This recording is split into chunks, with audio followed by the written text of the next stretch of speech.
नमस्कार, देवभूमि के खास बुलेटिन में आप सभी का स्वागत है। मैं हूं आपके साथ पूजा यादव। उत्तराखंड में कोरोना वायरस का तांडव लगातार देखने को मिल रहा है। कोरोना के 53 नए मामले सामने आए हैं। उत्तराखंड में मरीजों की संख्या बढ़कर 298 हो चुकी है। उत्तराखंड के मुख्य सचिव उत्पल कुमार ने जानकारी दी है। कुछ दिनों पहले हुई कोरोना मरीजों की संख्या में बढ़ोतरी। उत्तराखंड में अब तक 56 केस रिकवरी के हैं। कोरोना के एक्टिव केस हैं 238। सैंपल पॉजिटिव पाए जाने की दर 1.75% है। यह है इस वक्त उत्तराखंड का करंट स्टेटस। रेजिडेंट एडिटर फाइम जुड़ गए हमारे साथ में। फाइम, पिछले 10 दिनों में ही हम देख रहे हैं आंकड़ा 3 गुना उत्तराखंड में बढ़ गया। प्रवासी मजदूरों का पहुंचना, रिवर्स पलायन इस वक्त उत्तराखंड के लिए एक बड़ी समस्या बना हुआ है, जिस कारण से तेजी से कोरोना के आंकड़ों में इजाफा हो रहा है। बिल्कुल पूजा, देखिए ये आंकड़ा तेजी के साथ बढ़ा है और 258 की स्थिति 298 की स्थिति अभी तक है। और जहाँ तक ये हफ्ते 10 दिन पहले हम बात कर रहे हैं तो 63 केसेस थे और उसके बाद लगातार ये हफ्ते भर में इस तरीके से आंकड़ा बढ़ा है, यानी 4 गुना के आसपास ये आंकड़ा है। और अभी और भी ये बढ़ेगा। इसको लेकर के सरकार की मनोदशा बन चुकी है। सरकार ये तय मानकर चल रही है पूजा कि ये आंकड़ा अभी तेजी के साथ बढ़ेगा। तकरीबन 1.5 लाख के करीब प्रवासी लौटे हैं ट्रेन से, बाई बस और अपने वाहनों से भी, और अभी उनका आना जारी है। तकरीबन 2.5 लाख प्रवासियों ने आने के लिए रजिस्ट्रेशन कराया है। तो मान लिया जा रहा है कि एक व्यक्ति ने परिवार के एक सदस्य ने आवेदन कराया है, तो यानी वो एक रजिस्ट्रेशन माना गया, लेकिन हो सकता है उसके साथ 2 भी परिवार के सदस्य हों। तो ये 2.5 लाख रजिस्ट्रेशन का मतलब ये है कि इसमें कम से कम 1 से 1.5 लाख और एक्स्ट्रा जो रजिस्ट्रेशन एक रजिस्ट्रेशन के नाम में ही शामिल है। तो यानी तकरीबन ये आंकड़ा बैठता है 3.5-4 लाख लोगों का, जो पूरे मतलब ये मानकर चला टाइम जाए तक कि वो आने का उत्तराखंड है। के अंदर जो लोग वापसी कर रहे हैं, ऑफिशियल डाटा 3.5 से 4 लाख का जिन लोगों ने रजिस्ट्रेशन किया है, और जो लोग डायरेक्टली पहुंच रहे हैं उनका कोई डेटा भी नहीं है अभी सरकार के पास। देखिए, जो बिना रजिस्ट्रेशन के पैदल आए थे या अपने वाहनों से, तो उनको बॉर्डर पर ही उनका डेटा इकट्ठा किया जा रहा है। तो इस प्रवासियों के रजिस्ट्रेशन के मुकाबले बहुत कम तादाद है, लेकिन ऐसे लोग आए हैं तो वो अब उनका आना इस वक्त तो नहीं, उससे पहले जो शुरुआत में जब तक छूट नहीं थी आने की या दूसरे राज्य से लाने की, उस दौरान वो लोग आए हैं, तो उसमें वो क्वारंटीन किए गए। और लेकिन जो ये तेजी के साथ बढ़ा है आंकड़ा, वो ये है कि जो अब जो तेजी के साथ जो अलग अलग माध्यमों से सरकार ला रही है, जिनको लाने की व्यवस्था की है, उनके आने के बाद ये आंकड़ा बढ़ा है पूजा। और इसमें जो खास बात है जो थोड़ा सा चिंता में डालती है, वो ये है कि इस वक्त उत्तराखंड का एक भी जिला ऐसा नहीं है जो कोरोना पॉजिटिव केसेस में ना हो। अगर हम एक्टिव केसेस की बात कर लें तो सबसे ज्यादा नैनीताल डिस्ट्रिक्ट में है, 107 एक्टिव केसेस हैं अभी तक, जो अगर टोटल मिलाएं तो 170 थे, जिसमें से 10 शुरुआत के दिनों में वो ठीक हो चुके हैं। तो 107 केसेस के नंबर 1 पर है और 39 केसेस को लेकर के देहरादून नंबर 2 पर है और 28 केसेस के हिसाब से मतलब मैदानी इलाकों में उधमसिंह नगर। ज्यादातर देखने को मिल रहा है कोरोना का असर। बिल्कुल, मैदानी इलाकों में क्योंकि पॉपुलेशन का भी आंकड़ा ज्यादा है, उसके हिसाब से लौटने वालों की तादाद भी ज्यादा है, तो यहाँ पर संख्या उस हिसाब से बढ़ रही है और पॉजिटिव केसेस भी यहाँ ज्यादा इसलिए बढ़ रहे हैं। और प्रत्येक क्षेत्रों में भी क्योंकि ज्यादातर जिले, 7 जिले तो अभी तक ऐसे थे, ये अगर के लौटने से पहले की बात देखें तो ग्रीन जोन में थे, मतलब एक भी केसेस वहां पर पॉजिटिव नहीं था। और आज की स्थिति यह है कि एक भी जिला कोई भी बिना पॉजिटिव केस से अछूता नहीं है। तो स्थिति एकदम से उलट है पिछले हफ्ते 10 दिन के अंदर अंदर। और अभी ये इस तरह की बढ़ेगी, इसको लेकर के सरकार मान चुकी है बहुत स्पष्ट तौर पर। आज मुख्य सचिव ने भी माना, मुख्यमंत्री इस बात को कह चुके हैं कि इतनी बड़ी तादाद में जब प्रवासी लौटेंगे तो उसमें कहीं ना कहीं पॉजिटिव लोग भी वहां से संक्रमित होकर भी आ सकते हैं, और एहतियात नहीं बरतेंगे तो यहाँ दूसरे लोग भी उनसे संक्रमित हो सकते हैं। तो लिहाजा इसलिए जो लौट रहे हैं उनसे क्वारंटीन पीरियड का बहुत अच्छे से पालन करने के लिए बात कही जा रही है, बार बार नोट किया जा रहा है। और दूसरे लोग संपर्क से दूर रहें उनसे, ये भी बात कही जा रही है। और इस तरह की संयम रखें, जो क्वारंटीन लोग हैं वो घबराए ना किसी तरीके से, संयम रखें, धैर्य रखें, और थोड़ा हौसला इसमें बहुत जरूरी है, क्योंकि इसके कोई इस तरह के सिम्टम्स नहीं होते हैं कि तबीयत वैसे दूसरे तरीके से खराब हो।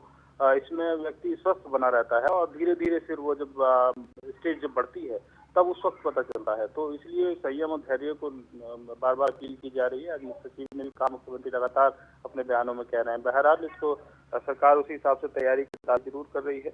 आज भी मुख्य सचिव ने तैयारियां गिनाई हैं, लेकिन ये इतना है कि अभी आने वाले दिनों में ये पॉजिटिव केसेस और बढ़ेंगे, इसकी संभावना से इनकार नहीं किया जा सकता। पूजा, चलिए, बहुत ही शुक्रिया आपका।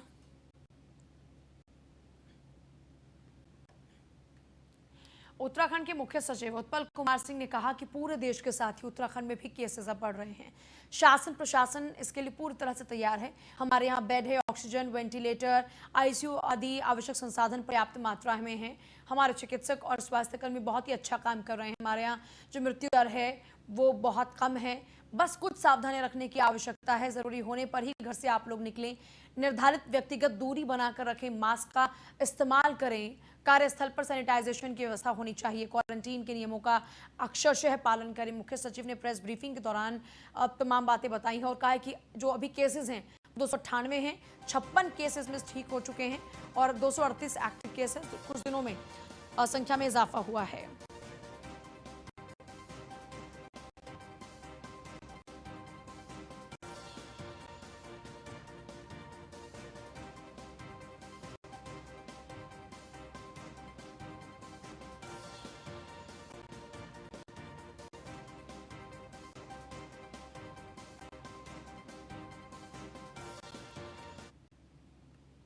उत्तराखंड के मुख्यमंत्री त्रिवेंद्र रावत ने कहा, दूसरे राज्यों से लौट रहे प्रवासियों और कुछ कोरोना पॉजिटिव लोगों द्वारा क्वारंटीन और आइसोलेशन के दौरान डॉक्टर्स, अस्पताल स्टाफ और प्रधानों के साथ अभद्रता के मामलों पर सख्त कार्रवाई होगी और दोषियों को बख्शा नहीं जाएगा। राजकीय मेडिकल कॉलेज श्रीनगर गढ़वाल में कोरोना बचाव और राहत कार्यों की समीक्षा के बाद उन्होंने बात कही। इस दौरान राज्य मंत्री धन सिंह रावत स्वास्थ्य सचिव के साथ कॉलेज प्रशासन, अधिकारियों और चिकित्सकों के साथ आयोजित बैठक में सीएम ने कोरोना को लेकर आवश्यक संसाधनों, तैयारियों पर जानकारी लेने के साथ जरूरी सावधानी बरतने के निर्देश भी दिए।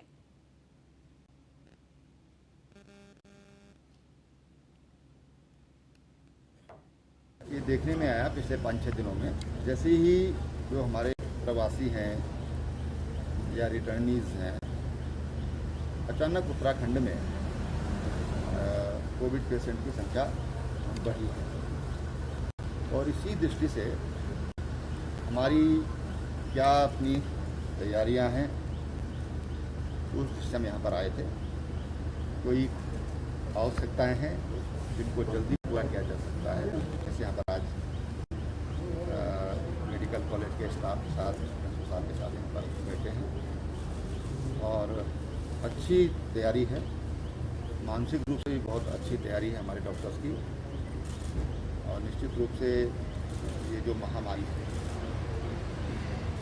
इसको हम नियंत्रित करेंगे।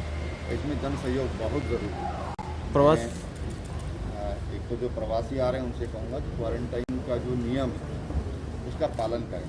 प्रशासन से कहा गया है कि उसका सख्ती से अनुपालन करें। अगर कोई कोविड पेशेंट नियमों का पालन नहीं करता तो हमने 307 का मुकदमा दायर करने के ऑर्डर प्रशासन को दिए हैं, क्योंकि एक व्यक्ति के कारण अनेक और अनेक हजारों लोग प्रभावित हो सकते हैं। जो बुजुर्ग हैं, 60 साल से ऊपर के लोग हैं, 65 साल से ऊपर के लोग हैं या बच्चे हैं जो 10 साल से कम उम्र के हैं, उनको बहुत सावधानी से रखने की जरूरत है। जितनी सावधानी बरतेंगे तो उतना सुरक्षित है।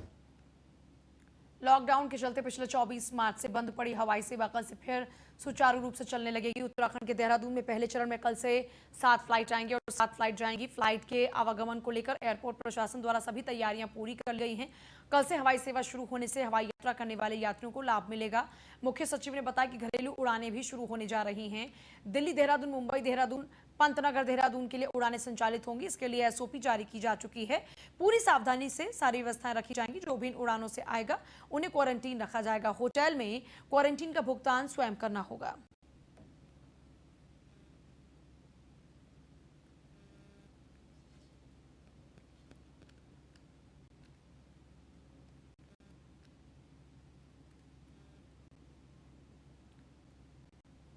देश भर में कोरोना के प्रकोप के चलते लॉकडाउन में पुलिसकर्मियों की अहम भूमिका रही है। चाहे वो लॉकडाउन का पालन करवाना रहा हो या फिर गरीबों और असहायों की मदद हो या फिर ड्यूटी का फर्ज, अपनी ड्यूटी को निभाते हुए मिली फुर्सत के पलों में आराम को त्याग कर कुछ कर गुजरने की इच्छा के चलते काशीपुर पुलिस के कांस्टेबल ने वर्दी पर एक गीत लिखा, जिसका आज काशीपुर कोतवाली में पुलिस के अधिकारियों ने संयुक्त रूप से यूट्यूब पर इसकी लॉन्चिंग की। कोरोना वायरस के चलते देशव्यापी लॉकडाउन की घोषणा के साथ व्यवस्था को बनाए रखने के लिए पुलिसकर्मी सबसे आगे खड़े होकर दिन रात ड्यूटी कर रहे हैं।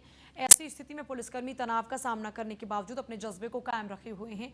काशीपुर कोतवाली में तैनात कांस्टेबल देव गोस्वामी ने पुलिस के इसी जज्बे को गीत का रूप दिया। अब इसी खूबसूरत गीत को आज काशीपुर में शूट भी किया गया, लॉन्चिंग भी की गई। काशीपुर के एसएसपी राजेश भट्ट, सीओ मनोज ठाकुर, कोतवाल चंद्रमोहन सिंह समेत काशीपुर पुलिस के कई अधिकारी और पुलिसकर्मियों ने भूमिका निभाई।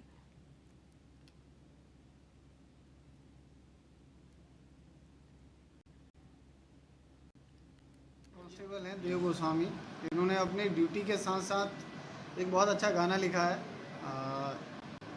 तो इनकी जो बहुमुखी प्रतिभा है उसके लिए इनको बहुत बहुत शुभकामनाएं और भविष्य में ये और भी अच्छे गाने लिखें। साथ ही जिस हिसाब से ये सिंसियरली अपनी ड्यूटी करते हैं, उस व्यस्ततम समय में इनके द्वारा ये टाइम निकाला गया, ये बहुत अच्छी बात है और इनको बहुत बहुत शुभकामनाएं। कांस्टेबल कोरोना संकट के चलते उत्तराखंड के प्रवेश द्वारा यहाँ पर जो प्रवेश द्वार नारसन बॉर्डर है उस पर सघन चेकिंग अभियान चल रहा है और उसके लिए अब अगर क्रॉस करना है इस बॉर्डर को तो परमिशन लेनी होगी। परमिशन लेने के बाद भी बॉर्डर पर आने वाले लोगों को मेडिकल प्रशिक्षण के बाद उनका नाम पता नोट करने के बाद ही उत्तराखंड में प्रवेश दिया जा रहा है। आज दिल्ली नंबर की एक कार में सवार दो युवक नारसन बॉर्डर पर पुलिस टीम को चकमा देकर भाग निकले। उसके बाद पुलिस प्रशासन में हड़कंप मच गया। फौरन मामले की सूचना वायरलेस पर दी गई। इसके बाद रुड़की मिलिट्री चौराहे पर ट्रैफिक एसआई योगेश सक्सेना ने कार को रोका। तलाशी लेने पर कार में शराब की बॉटल्स मिली।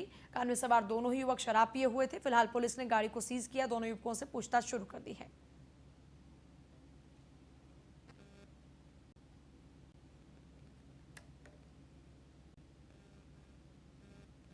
ये गाड़ी हमें अभी साइड द्वारा सूचना मिली थी। तो ये वाहन ये नंबर का है, ये नंबर थोड़ा अज्ञात है। ये वाहन नारसन बॉर्डर पर रोकने पर नहीं रुका है और इन्होंने संभवतः ड्रिंक भी कर रखी है और यहाँ लाने के बाद इस वाहन को मिलिट्री चौक पर हमारे द्वारा रोका गया और जो भी कार्रवाई करनी थी ये वाहन सीज करके टीपी लाइन दाखिल कर दिया गया है। और इसमें दो व्यक्ति बैठे हुए थे जो कि विदाउट परमिशन दिल्ली से उत्तराखंड के अंदर प्रवेश कर रहे थे। मंडल मुख्यालय पौड़ी में कोरोना संक्रमित प्रवासी के मिलने के बाद केंद्रीय विद्यालय से सटे इलाके और एजेंसी चौक एरिया को जिला प्रशासन ने पूरी तरह सील कर दिया है। क्षेत्र में रहने वाले लोगों की आवाजाही अगले आदेश तक प्रतिबंधित कर दी गई है। दूसरी तरफ महाराष्ट्र से आए 21 लोगों में मिले एक कोरोना संक्रमित व्यक्ति को बेस अस्पताल श्रीनगर में उसके साथ रूम शेयर करने वाले 8 लोगों को जिला अस्पताल के आइसोलेशन वार्ड में भर्ती कराया गया, जबकि 7 के 12 अन्य लोगों को संस्थागत क्वारंटीन किया गया है। कोरोना संक्रमित व्यक्ति की ट्रैवल हिस्ट्री की जांच की जा रही है। वहीं पौड़ी जनपद में अब कोरोना संक्रमण के 7 मामले हो चुके हैं। जिला प्रशासन ने सभी लोगों से धैर्य बनाए रखने और घरों में ही रहने की अपील की है। जिला प्रशासन ने साफ किया है कि कोई भी शख्स अनावश्यक रूप से बाजार का रुख ना करे। तो आज हम लोग इनकी जो है कॉन्ट्रैक्ट्स हैं उनको ढूंढ के उनकी जांचें करा रहे हैं और ताकि संक्रमण कितने लोगों में फैला ये देखने के लिए। एक आज भी आया है। हाँ, कल वाले 2 कल थे, एक आज मॉर्निंग में इसकी रिपोर्ट आई। 3 टोटल हैं ये, मुंबई से आए हुए तीनों। तो फिलहाल हमारे पास 6 केस हो गए हमारे और एक केस टीटी का जिसका सैंपल यहाँ लिया गया था मेडिकल कॉलेज में, वो भी हमारे उसमें आ रहा, तो 7 मान लीजिए उसे। तो आज हम लोग इनकी जो है कॉन्ट्रैक्ट्स हैं उनको ढूंढ के उनकी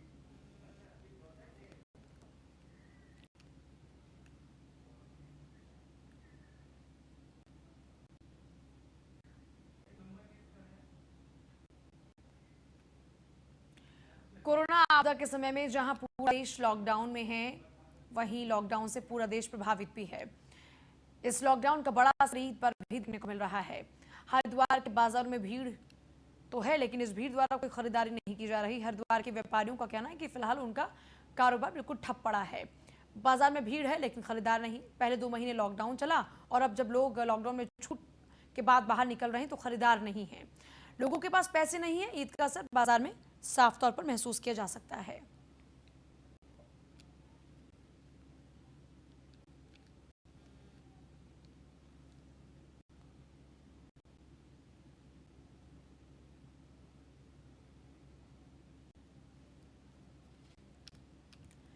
पीएम मोदी के नाम आरती लॉन्च करने का मामला। मोदी आरती लॉन्च करने पर कांग्रेस ने की शिकायत। मंत्री धन सिंह रावत, विधायक गणेश जोशी के खिलाफ तहरीर दी है। महानगर कांग्रेस अध्यक्ष कमलेश रमन सहित कई कांग्रेसियों ने शिकायत की। शिकायत में मोदी आरती को बताया हिंदू देवी देवताओं का अपमान। मोदी किशन के कार्यक्रम में विधायक और मंत्री ने मोदी आरती का विमोचन किया था।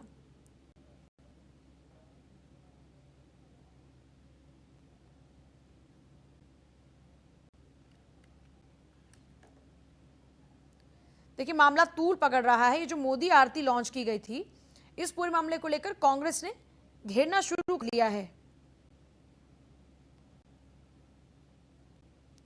और मोदी आरती का जो विमोचन है उसको देवी देवताओं का अपमान बताया जा रहा है।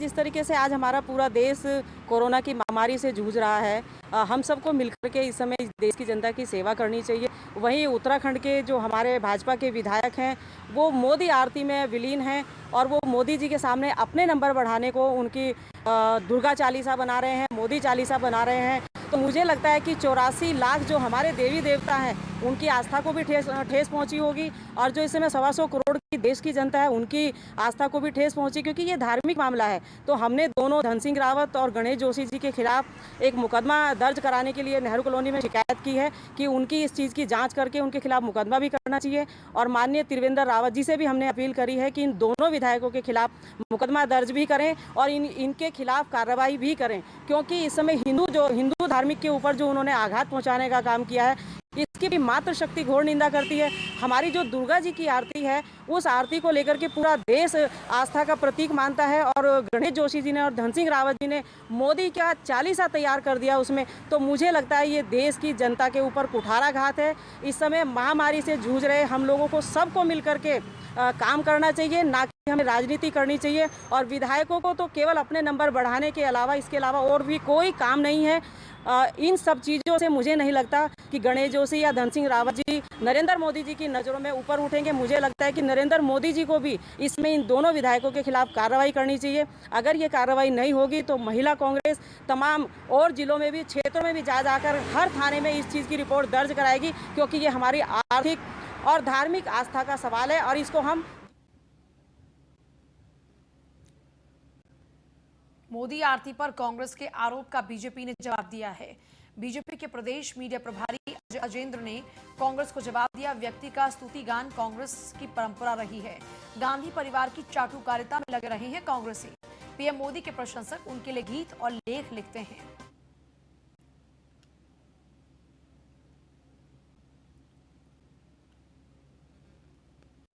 व्यक्ति पूजा कांग्रेस की परंपरा परिपाटी में शामिल रहा है।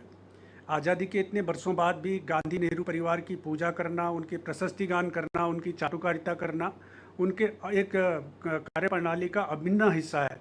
भारतीय जनता पार्टी व्यक्ति पूजा में विश्वास नहीं रखती है और भारतीय जनता पार्टी नीति, विचारों और सिद्धांतों के आधार पर कार्य करने वाली पार्टी है। जहाँ तक मोदी जी की प्रशस्ति में ये जो वीडियो सामने आ रहा है जिसकी आप चर्चा कर रहे हैं, ये क्योंकि आप ये सर्वविदित है कि मोदी जी की लोकप्रियता देश में ही नहीं विश्व स्तर पर है और वैश्विक नेतृत्व के रूप में उनकी एक पहचान बनी है। तो लोगों की अपनी भावनाएं हैं, वो लोग उनके कार्यप्रणाली है, उनके विचार हैं, उनसे प्रभावित होकर के कई लोग गीत लिखते हैं, कई तरीके के अन्य उन पर आर्टिकल लिखते हैं। तो ये उनका अपना श्रद्धा है मोदी जी के। उत्तराखंड के संस्कृति पर्यटन मंत्री सतपाल महाराज ने वैश्विक महामारी कोरोना वायरस से उत्पन्न स्थिति से निपटने, इस समस्या से लोक कलाकारों के सामने उत्पन्न समस्याओं के लिए आज राज्य के सुप्रसिद्ध लोक कलाकारों से वीडियो कॉन्फ्रेंसिंग के माध्यम से वर्चुअल बैठक की। बैठक का मुख्य उद्देश्य आपदा के इस दौर में जब कार्यक्रम नहीं हो पा रहे हैं, ऐसी स्थिति में लोक कला को संरक्षित करने और इस लोक कला से जुड़े लोक कलाकारों के हितों को देखते हुए उनसे सुझाव मांगे। वीडियो कॉन्फ्रेंसिंग के ज़रिए सभी उत्तराखंड के मूर्धन्य कलाकारों के साथ और सांस्कृतिक कर्मियों के साथ, लोक कलाकारों के साथ बातचीत हुई। सबके हमने सुझाव लिए और एक रास्ता हमने निकाला है निश्चित रूप में कि कैसे उन लोगों को काम मिले, कैसे वो अपने कला का प्रदर्शन कर सकें। तो सारी चीज़ों पे चर्चा हुई है और निश्चित रूप में लॉकडाउन ख़त्म होते ही हम लोक कलाकारों को मंचन के लिए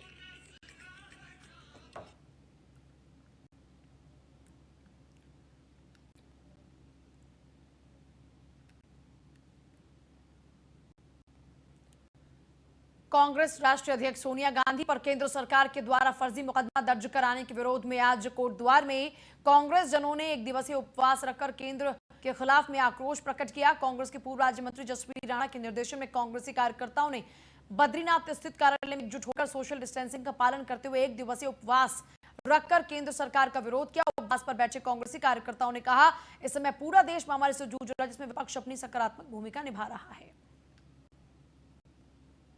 देश वर्तमान समय में बड़ी भयंकर महामारी से गुजर रहा है। कांग्रेस ने अपने विपक्ष के दायित्व का निर्वहन करते हुए सरकार का रचनात्मक सुझाव देने के लगातार प्रयास किए, लेकिन बड़े दुर्भाग्य की बात है कि सरकार सहयोग को तो दरकिनार कर रही है।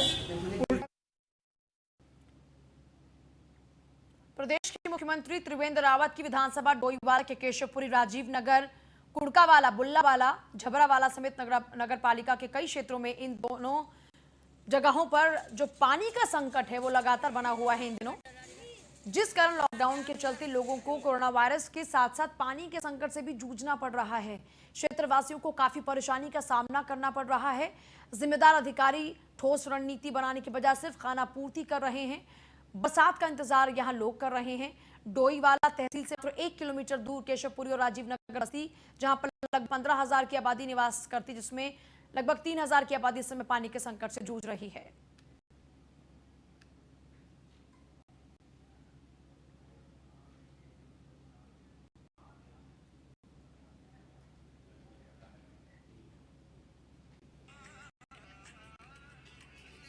हमारे घर का पानी नहीं आता, इसलिए यहाँ पे घूमने आते हैं। कितनी दूर है तुम्हारा घर? वहाँ नदी किनारे। कब से नहीं आ रहा है पानी?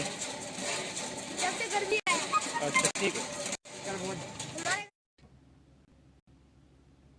5 साल से दिक्कत हो रखी पानी की। तो आपने अधिकारियों को नहीं बताया इस बारे में? बताया तो कोई सुना ही नहीं करता, तो क्या कर रहे थे?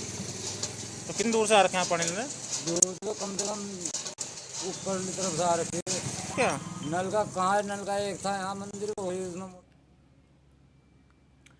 उत्तराखंड में कोरोना का कोहराम। उत्तराखंड में कोरोना के 19 नए मामले सामने आए हैं। उत्तराखंड में कोरोना मरीजों की संख्या बढ़कर 317 हो गई। उत्तराखंड में कोरोना से 3 लोगों की मौत हो गई। अब तक मोर्टालिटी रेट बहुत कम था मुकाबले में अन्य राज्यों के, लेकिन अब 1 मौत का जो आंकड़ा था उसको पार करते हुए उत्तराखंड भी 3 मौत के आंकड़ों तक पहुंच चुका है और आंकड़ा 300 के पार इस वक्त हो चुका है। 300 के पार इस वक्त आंकड़ा हो चुका है। उत्तराखंड के अंदर भी अब तक 298 था, लेकिन अब 300 क्रॉस कर चुका है।